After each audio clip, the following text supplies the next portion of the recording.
aprender essa comunicação com a gente mesma, completamente focada na gente mesma. E a primeira coisa importante da gente começar a desenvolver essa relação com a gente mesmo, esse relacionamento, essa conversa, esse entendimento e tudo que uma comunicação proporciona, é a gente primeiro partir de um entendimento.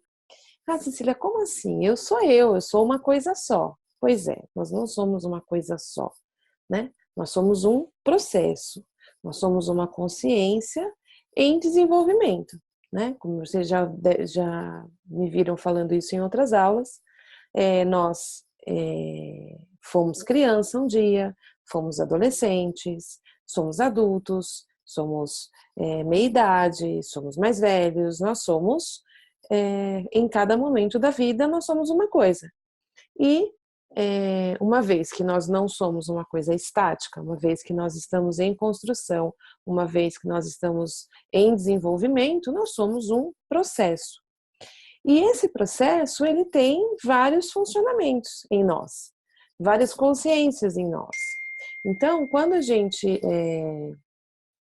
assume e percebe que nós somos um processo, nós começamos a entender que um processo não é uma coisa estática. Por isso que não dá para dizer que nós somos uma coisa só. É muito comum a gente falar, eu quero, parte de mim quer fazer A, parte de mim quer fazer B. Eu me bato muito. Quem é que bate em quem, né? Vamos analisar uma frase assim, eu judio muito de mim, eu me maltrato demais. Então, quem bate em quem? Para a gente usar essa frase, precisa ter uma dinâmica de algo que se sente maltratado e algo que maltrata. Algo que se sente machucado, sendo agredido, e algo que agride. Então, esse é um jeito da gente perceber essa consciência em partes. E o legal da gente começar a compreender esse jeito de funcionar, onde a gente possa perceber esse eu maior que percebe, esse eu maior que se dá conta, esse eu que observa uma parte de mim que me maltrata, uma parte de mim que se sente maltratado, uma parte de mim que bate, uma parte que se sente agredida, uma parte de mim que é triste, uma parte de mim que se sente sozinha, uma parte de mim que não se sente bem em ser quem é, enfim. Isso ajuda a criar o relacionamento. Relacionamento sempre vai ter essa necessidade de dois pontos que interagem. Então, compreender a dinâmica de partes ou compreender esse jeito de perceber o nosso funcionamento através das partes ajuda a criar esse ambiente adequado, esse funcionamento que a gente percebe que existe A, que existe B e que eles se relacionam. A gente vai olhar características de partes em nós. Eu elegi a técnica de focalização, que é essa técnica de perceber como essa comunicação acontece em nós. E uma professora da focalização, chamada Amy Weiser Cornell, ela desenvolveu um mapa dos funcionamentos das partes da nossa consciência. E ela mapeou de uma maneira muito clara e didática, características de partes. Então, ela nos ensina que esse eu que percebe, ela chama de eu na presença. Aquelas partes mais críticas, aquelas partes que pegam no nosso pé, que são os nossos críticos internos, eles são as partes críticas, as partes ansiosas. Nós também temos defensores em nós temos as partes feridas. Então, ela mapeou alguns funcionamentos que são bem característicos de umas partes, depois de outras e de outras, para entender através desse mapa esse funcionamento e qual é o melhor jeito, o melhor approach de cuidar, se relacionar, fazer companhia e oferecer aquele ambiente nutritivo dentro do nosso mundo interno para essas partes, de acordo com as necessidades delas, para que elas então possam se desenvolver. Então a gente vai perceber, por exemplo, que a gente pode ter partes em nós que são as partes feridas. O que a Anne percebeu, né? Essa professora nos ensina? que a vida, assim como Eugene Gendlin, que é o criador da focalização, então Eugene Gendlin e muitos outros teóricos trazem essa consciência que a vida, o movimento da vida, ele é feito para ir para frente, para crescer, se desenvolver, evoluir. A vida, ela tem essa força de direção para continuar, né? A vida segue, né, em nós. Então, eu não preciso pedir para a vida crescer. Então, quando você é criança, você não precisa pedir para o seu corpo dar o próximo passo para se tornar adolescente. Ele faz isso. Quando você se corta, você não precisa pedir para o seu corpo curar o corte. Ele faz isso. Quando você planta uma semente, você não precisa pedir para a semente se transforma em árvore. Ela vem, ela quebra a terra e nasce. Então, essa força, ela é feita para isso, para dar o próximo passo, para seguir adiante. E às vezes acontecem eventos na nossa vida que eles nos quebram, eles nos machucam, eles nos sobrecarregam, eles são demais para o nosso organismo. Então a vida, de maneira muito inteligente, programada para o crescimento e para a evolução, é como se essa força em nós, ela se fragmentasse diante de um evento. Então, aconteceu um evento, aconteceu uma pancada, para eu não me quebrar, eu me divido e sigo.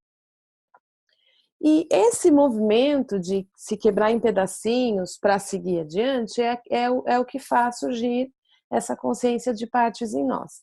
Então vamos imaginar que você era uma criança, feliz, contente, tudo certo, e aí você sofreu bullying. Aí você era aquela criança inocente e foi atacada por eventos da vida e você sofreu bullying, você se feriu. E aí você se fechou lá dentro, né? Aquele machucado, nossa, ser do jeito que eu sou não é uma coisa legal. Foi essa conclusão que essa ferida teve. Ser como eu sou, assim, branquinha, com esses olhinhos, com essa inocência, não é legal. Eu nunca mais vou confiar em ninguém, eu nunca mais vou me abrir, eu nunca mais serei eu mesma. Eu me fecho numa dor profunda. A próxima etapa que surge é um algo em nós, uma parte de nós, que vai então tentar proteger essa ferida. Coloquei até esse guardinho aqui. Ele vai falar, não, nunca mais ninguém vai fazer isso com você. A partir de hoje eu vou ser forte, eu vou ser completamente diferente dessa boba aqui. Você é uma boba, você acredita nos outros. Então você nunca mais vai ser assim, agora você vai ser forte. E essa é uma parte defensora. Só que essa parte defensora, ela vai ter alguns comportamentos e algumas decisões parciais em relação àquilo que aconteceu. Ela tem uma visão, ela acha que o melhor jeito de nunca mais aquela ferida acontecer é ser dessa forma, congelada desse jeito, com essa única opção, que é uma opção de briga, por exemplo. E aí vai surgir uma outra parte, que é uma parte crítica. Nossa, mas você é um grosso. Você não tem... Nossa, você não consegue se relacionar com ninguém. Quem é que vai gostar de você com essa grosseria? Né? Você é mal educado, enfim. Porque essa parte, ela tem uma outra visão, que ela acha que ser desse jeito não é legal. Então aqui, eu estou mostrando para vocês de uma maneira didática uma dinâmica de partes em nós. Uma ferida que surge, uma parte que surge para defender, uma outra que surge para tentar resolver essa aqui, porque cada uma delas tem uma visão parcial. Ela viveu aquilo e ela acha que essa é a única maneira de resolver. E nós nisso tudo? Nós, quando vivemos essa situação, naquele momento, muito provavelmente, talvez não tivemos condição, em nenhuma companhia humana, uma presença humana, para ser o espaço e a presença para aquilo em nós que foi ferido. Então, quando a gente ainda não tem essa capacidade de estar presente com a nossa dor, ser o espaço para dar conta, o continente onde a gente processa aquilo, é essa forma que o sistema mais ou menos funciona para seguir adiante, porque ele é feito para seguir adiante. E vai funcionando assim. Então, essas partes, elas são muito competentes. Elas conseguem fazer coisas incríveis, fazer a gente seguir adiante. E tem crenças limitantes e tem visões parciais, e nem sempre elas permitem que a gente possa expressar todo o nosso potencial.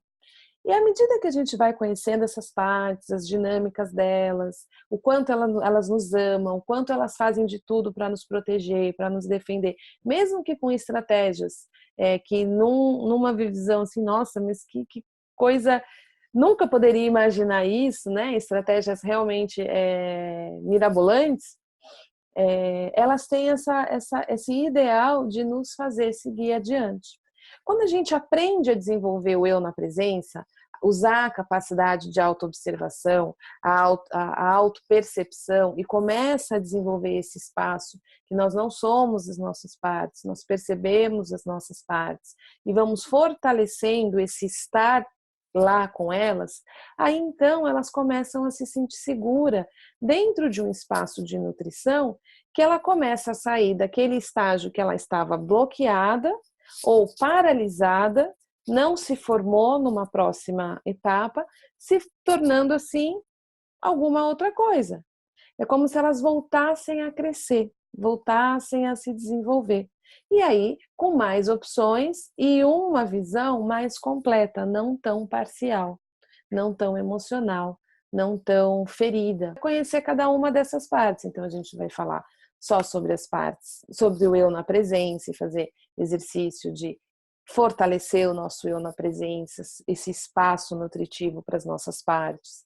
Como é uma parte crítica em nós, a gente sempre quer lutar com elas, né? Quer mandar elas embora, e elas são partes fundamentais para a nossa existência, que nos amam profundamente. Conhecer os nossos defensores e as nossas pequeninas, essas feridas mais profundas, que precisam dessa qualidade de nutrição interna para que então elas possam se curar e se transformar. E é assim que uma mudança acontece de uma maneira integral e sistêmica, de dentro para fora, né? Através de um movimento natural. O nosso organismo, ele cresce assim, né? Como uma planta. Como vem lá né? Quando a gente está no útero da nossa mãe, a gente vai se desenvolvendo e vai crescendo assim, né? A gente chama semente e cresce. Então o bebê, ele está lá primeiro deitadinho, aí ele rola, aí ele senta, aí ele fica de pé. Então ele faz todo esse movimento, né? De baixo para cima, de dentro para fora. Essa é a mudança producente orgânica do nosso sistema. Quando a gente quer mudar de fora para dentro, de cima para baixo, a gente está contra o fluxo natural do nosso organismo. O que eu chamo de uma mudança de fora para dentro, de baixo para cima?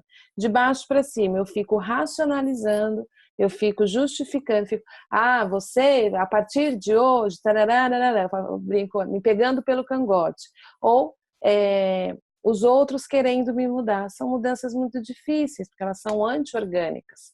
São possíveis por repetição e às vezes empenho, mas elas são anti-orgânicas, porque às vezes elas não consideram a lógica do sistema. E quando a gente começa a compreender essa lógica, a gente começa então a ser esse gestor desse mundo interno com essas partes, fazendo uma gestão focada no desenvolvimento, digamos, sustentável, para o crescimento dessas partes e assim o todo se beneficiando, porque à medida que essa parte de nós começa a se desenvolver, ela começa a se integrar, ela é uma energia paralisada.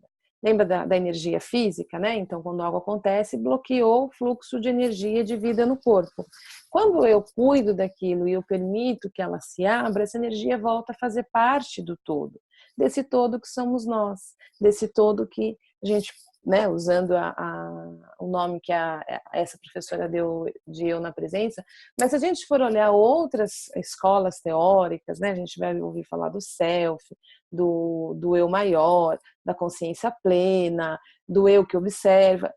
Existem várias nomenclaturas, várias formas de falar desse estado, de ser essa consciência para essas dinâmicas em nós. Né? Então, por isso que nós somos esse espaço, esse processo e esse todo em desenvolvimento.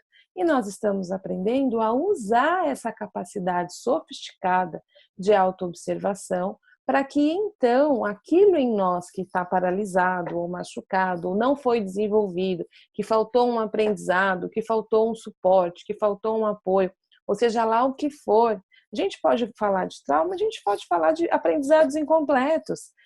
É um jeito de olhar, né?